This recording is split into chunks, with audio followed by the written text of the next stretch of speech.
even if it's just for the day. So today I decided that I was gonna fucking smoke, and I did, and I fucking got high. And it's crazy how I said fuck, I'm gonna smoke, take a shower, get back out. And I tried to pick up a little bit. My back's still fucking torn up, dude. That shit is so bad, bro. I can barely twist. It hurts to bend over. Like every time I bend down, I have to like do like a 90-degree with my knees, like all the way down, like I'm squatting, like purposely, like that, like to get on the toilet. I have to do like this. I can barely twist and move properly. It's fucking bad, dude. I was doing a fucking uh, the front raises with the rope, in between your legs, bang, with the rope. Just lift it up, and yeah, man, when you do that heavy, you tend to like jerk with your spine, and like always, bro, I go too hard and then I fucked it up, and whatever. I just gotta fucking give it a few days. So, and then I've been trying to take Logan to the gym, and these past 2 days that my back's been messed up, I took Logan to the gym because I live my week. Because I'm fucked up, it doesn't mean you're gonna stop. So let's go. So then I would take him to the gym right after school, or if he has like an appointment, we'll go from school to the appointment to the gym. Like it doesn't matter how busy it is. Fuck it. I take that L, bro. I take that sacrifice.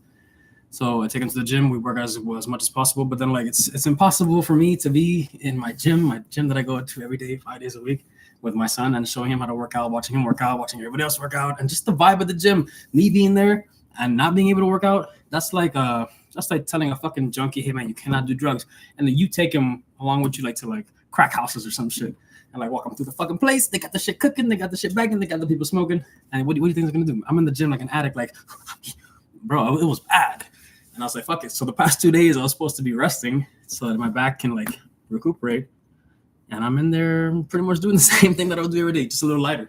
And like my son would start working out, and he'd have his headphones, I think, and then no, he didn't have headphones, did he? I forgot. No, actually, he left them in school. That's right. So he fucking while he's working out, like I just fucking wander off. I go to the straight bar over here, no one's on there. So I start doing like slow like drag curls, and then like I look in the mirror, he's looking at me like, I'm like, you know what I'm saying, gosh, I can't. It's fucking wild, dude. I have an addiction to this shit. It's fucking ridiculous. I got my heart broken. Bam. The gym was like the only therapy that I can find for that. You know what I'm saying? It's fucking wild, bro. Thank you for that, though. I appreciate that because the gym made me the best version of myself. So, you know what I'm saying? Like, I appreciate all the obstacles and all the bullshit and all the people, you know what I'm saying, fucking up.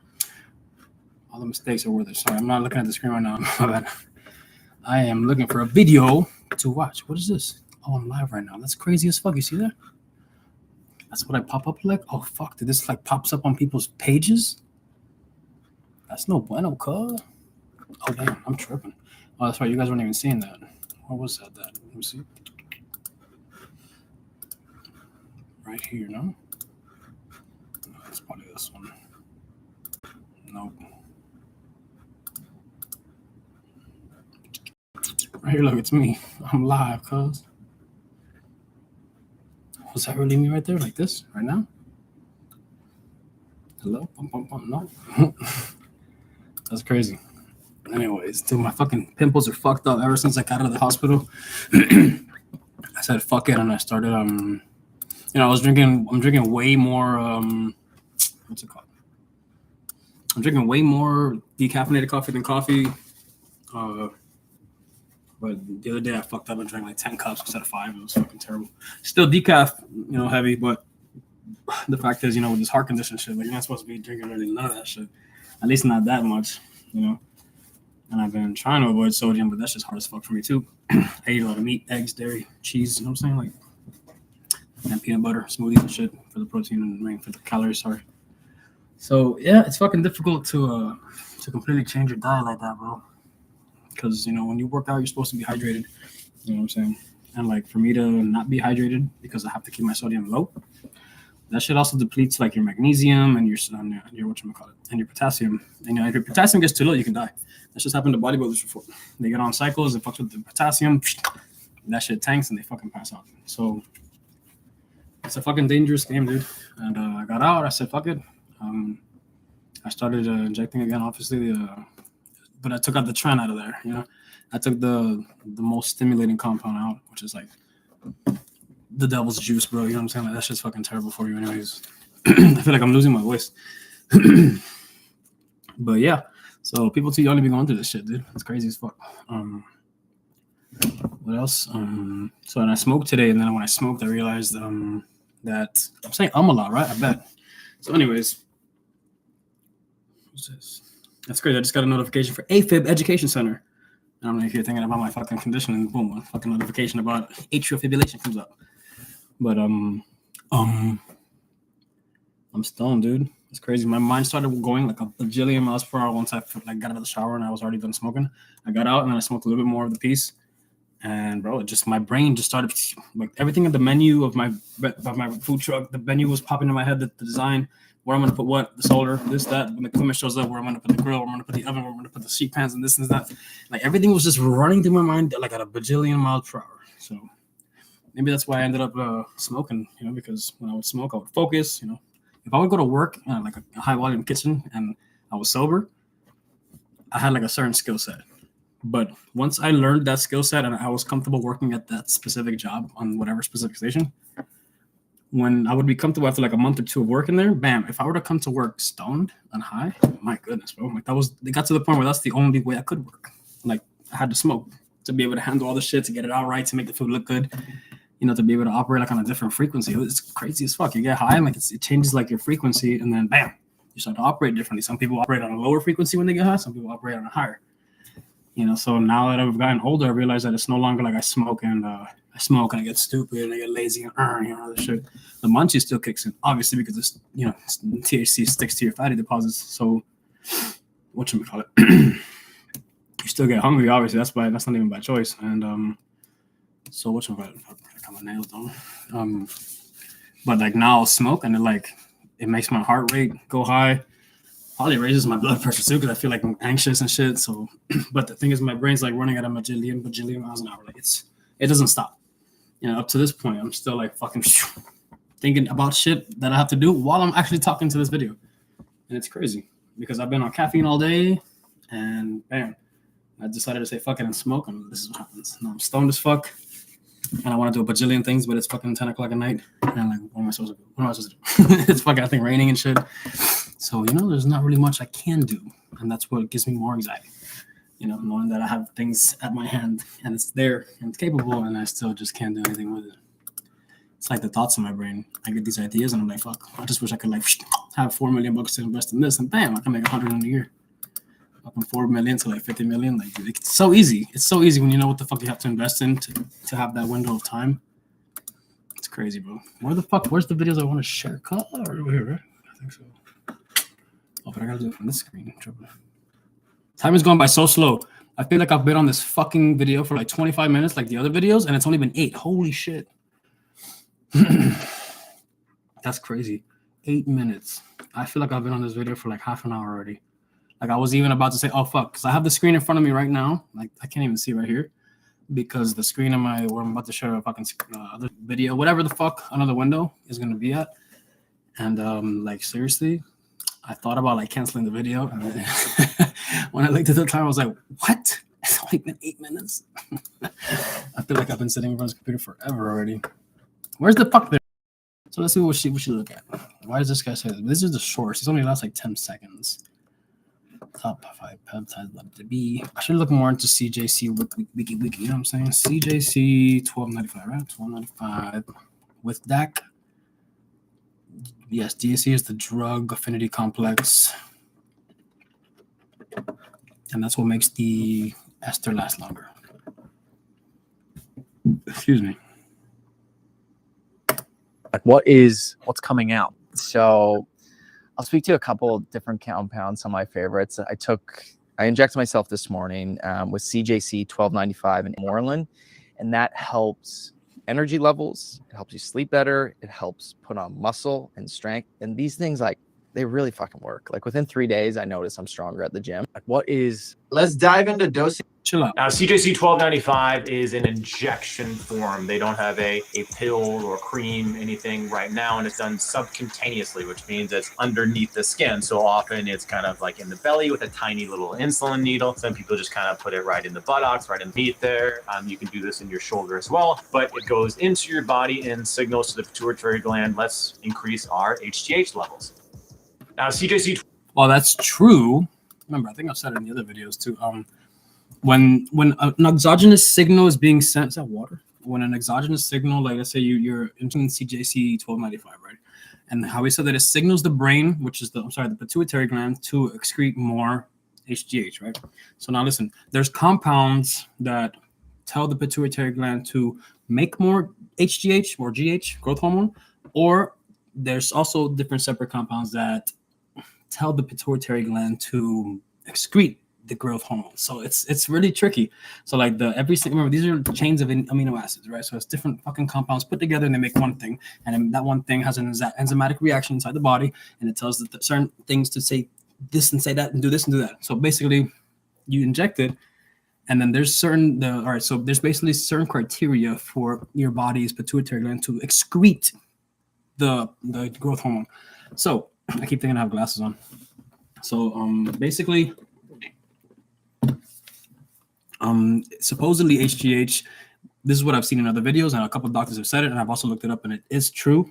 But there's everybody's different. Everybody's digestive tract moves differently. It's not all the same. So like this is very situational, which is very hard to like detect, but it's facts 100%. They've seen the studies, they've done a lot of them.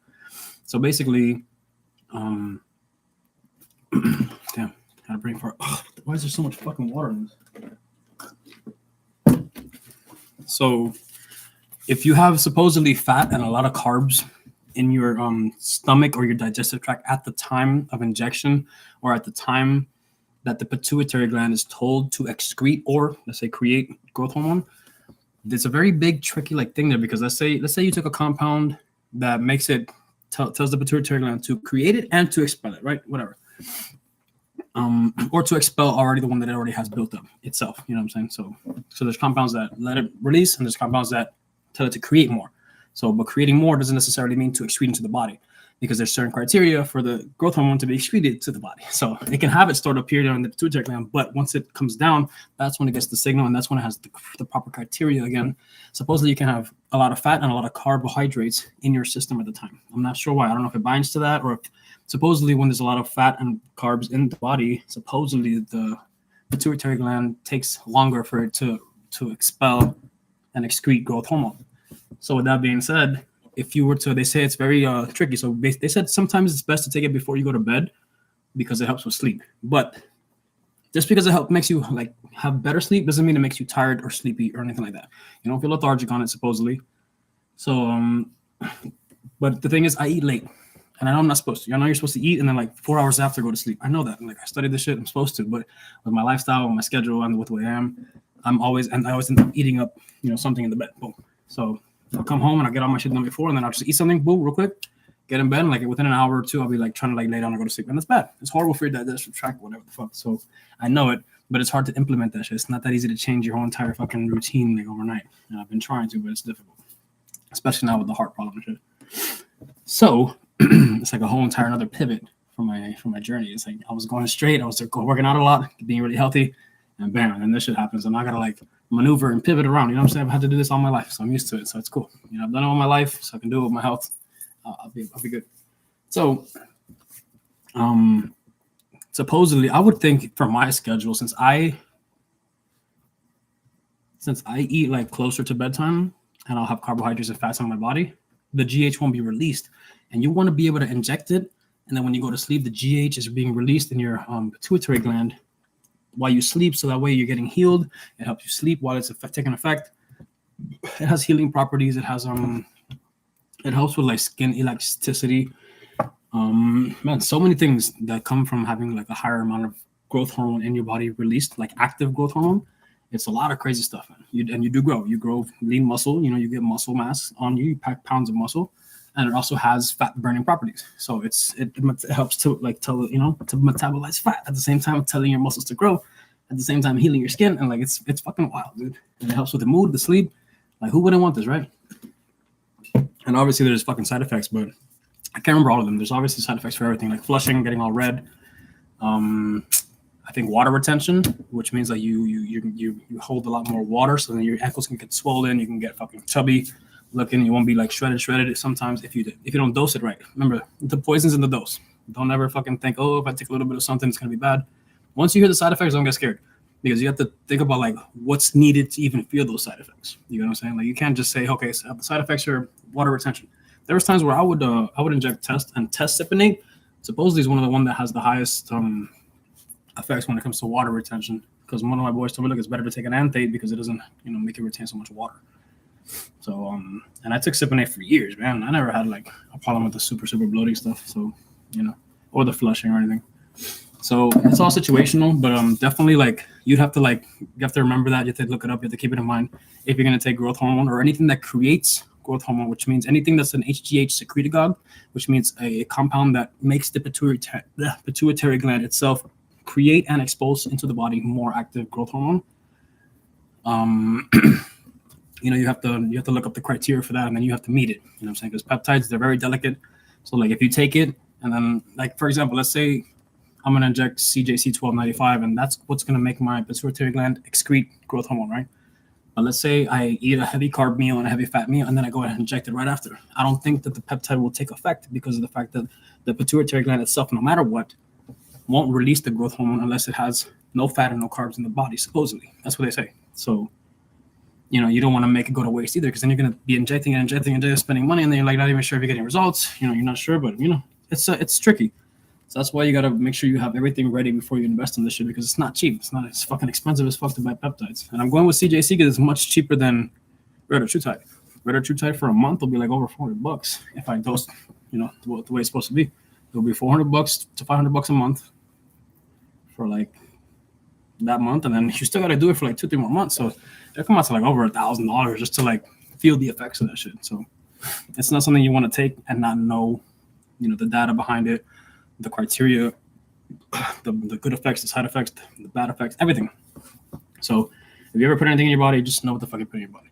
I did not do that a lot of times in my life, and that's why I'm 35 years old with issues and all this crap that I'm going through. And so but anyways, where's this at? This CJ, this All right, Dr. Mo, we're going to try out these growth hormone peptides, ampamorelin, CJC 1295. What's our dose and our frequency? Now, not medical advice. What I do with my guys is start with 100 micrograms of each before bed. And the reason for that is in our first half an hour to an hour of sleep, we're going to get a good pulse of growth hormone. We want to help the body boost that up. Now, what we don't want is to have a really big carb-heavy meal before that, because we're going to release insulin, and that's going to impair our body's ability to produce growth hormone. So with that in mind, some of my guys will also do an injection in the morning if they decide to remain fasted. From there, we'll do that 5 nights a week and take 2 days off with the theory that maybe we're keeping the receptor a little more sensitive. I would say most guys do this for at least 20 to 30 weeks, and I've seen people go as far as several years. So I hope that's helpful. If you have any questions about them, go ahead. Damn, that's crazy, bro. I just talked about it and he brought it up. So yeah, no carb heavy meal because it makes you produce insulin, bro. See, I didn't know the reason why, but now I do. Am I following him? So they said it was what, 100 micrograms for what? Every night before bed? Before bed. And the reason for that is in our first half an hour, ampamorelin, CJC 1295. What's our dose and our frequency? Now, not medical advice. What I do with my guys is start with 100 micrograms of each before bed. So 100 micrograms of each before bed. That's the CJC. So if I were to buy the CJC, let me go back to the CJC with DAC. No DAC, damn. Wait, okay, look, damn, this one barely has anything. Actually, this one has 3 blends. It has a fucking, look at this shit. It has a CJC with DAC, ipamorelin, and GHRP. Holy shit, okay. About 2, 4, 6. I'd have to buy 2 of these bottles. Or peptide. It's only 6 right now. Damn, so I have to buy 2 of them shits. 2 of them would be 12 micrograms. Let me see. So if it's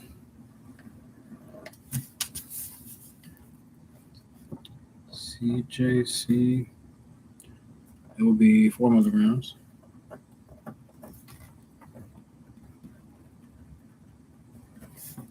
CJC 4 micrograms, ipamorelin 4 milligrams as well, because it's 2 bottles, so 4,000 micrograms.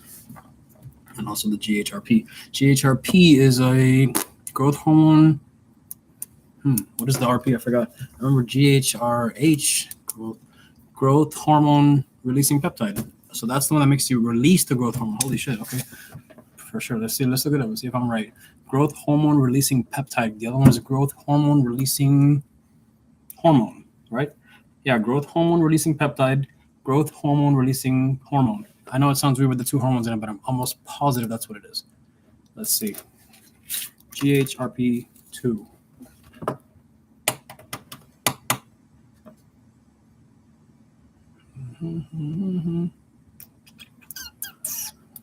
What's this guy got?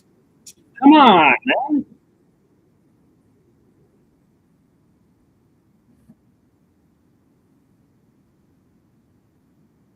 Hurry up. GHRP 4 milligrams.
So I calculated if I buy 2 of these bottles, right?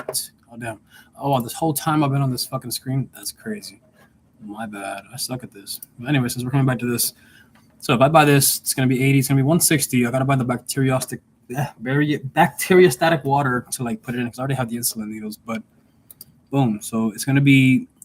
I'm gonna have total 4,000 of each because all right. So 2 milligrams is 2,000 micrograms. So I'm gonna have 2, 4, 6. So each fucking all in total, it's gonna be 4, 8, 12. It's gonna be 12,000 micrograms that I have, and I'm gonna take out of that bottle 300 micrograms every night before bed because it's gonna be 100 of this one, 100 of that one, 100 of that one, and that's gonna give me, 40 injections.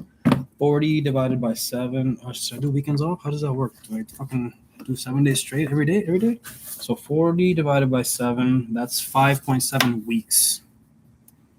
For $160, 5.7 weeks, that's like almost a month and a half. That's not really much, bro. Fudge crackers. And that's at a very low dose, bro. 300 times 7, it's 2,100 micrograms. So it's basically taking 300 times 7. No, wait. Yeah, 300 times 7 is 2,100 micrograms. Yeah, every day, every week, sorry. 2,100 micrograms. See, this is expensive, and retatrutide even more expensive, man. Like right now, 2 bottles of this is 160. 1 bottle of retatrutide is like 350.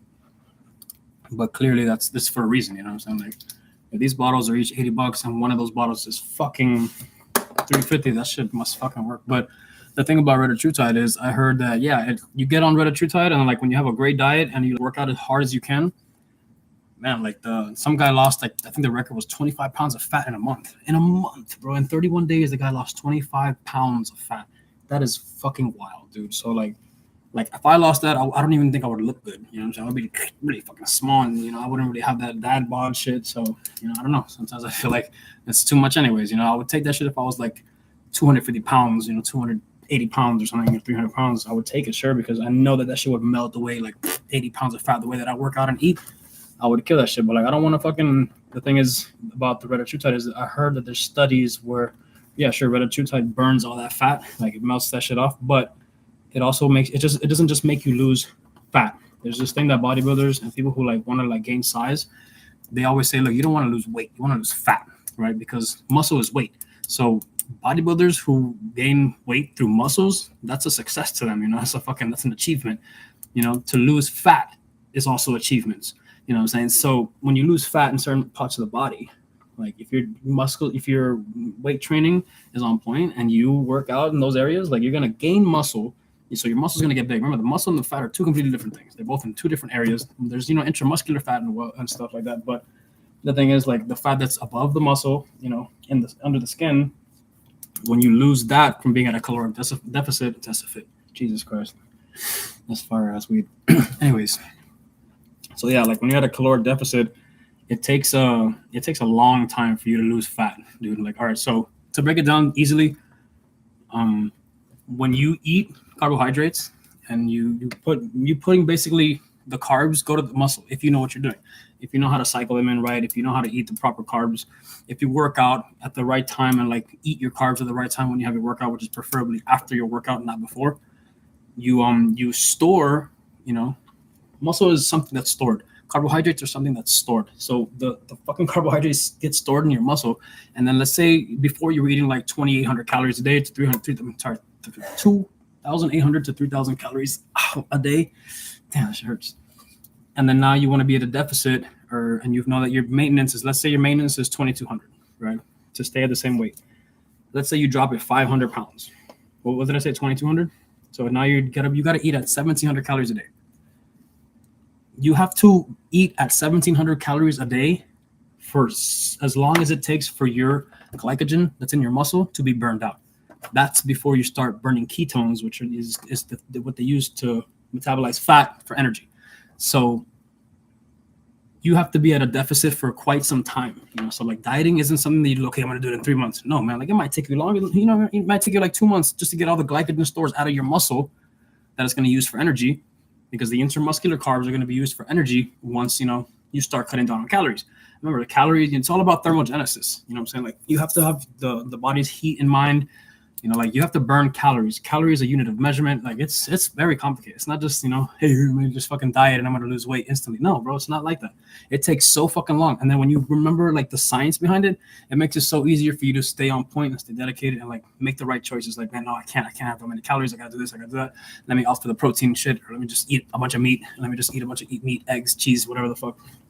But just be mindful of like the calories, so you have to be at a caloric deficit for weeks, maybe months, like depending on how heavy you ate your carbs, you know what I'm saying? So someone who's like mostly like protein and maybe like keto based to like have a leaner body, they would they would burn their glycogen stores a lot faster. And that's what I believe. That's not fact. So I can't say that that's fact, but it seems like if maybe somebody had, a higher metabolic rate, you know what I'm saying? Like it just seems like, like the internal temperature of the body is what like causes like calories to burn, or like things to like there's enzymatic reactions happening throughout the whole entire body while you're doing certain things, while you're eating, while you're fasted, while you're asleep. That's why sleep is important too for fat loss, because if your body's hormones are all out of whack and you're tired and you don't have sleep, sleep is when the body recovers. It's when everything resets. So you need sleep, and that's terrible. I've had no sleep for like a while already, so I know I'm doing bad, but I'll fix it eventually. I'm always in pain. I'm always got a fucking injury. My back fucked up now. Listen. So yeah, in order to, so I'm thinking, man, this right here, because all right, so CJC 1295 with DAC. DAC is the drug affinity complex, I think, right? Something like that. That basically makes CJC 1295's shelf life, which is the period of time where it's like molecularly available in your body. Basically, that shit's supposed to be injected like every day, I think. If it says no DAC, like no DAC, CJC 1295 has to be injected, I think, every single day. And I was like, fuck that. No. So with this, it extends the life by like, I think 5 to 7 days. I don't remember the exact number, but I saw the video, and it's with DAC, DAC drug affinity complex. That right there makes the shelf life like a whole entire like 7 days long. So you can actually inject it once a week, which is fucking economical. You know what I'm saying? Instead of fucking doing it every fucking day, you know what I'm saying? To feel it. So I got to take 300 micrograms every day, every night before bed. Because I want the GH to boost while I'm sleeping, because that's when it boosts anyways while you're asleep, and that's when your testosterone is the highest, and plus it helps with sleep. So maybe I'll get sleep with this shit. So I gotta invest in my sleep. That's one way to think about it, right? That's one way to get my ass to spend some break. Oh, what did I just do? I closed the page, cuz. Oh, whatever. Probably wasn't that important. Tripping. Anyways, is it this at the 3:0? Well, it's 30 minutes. Cool. I gotta slide. Cool. No, I don't really gotta do shit, but I'm just gonna stop this because it's just too long. So, deuces, my boys. Or whoever the fuck you are.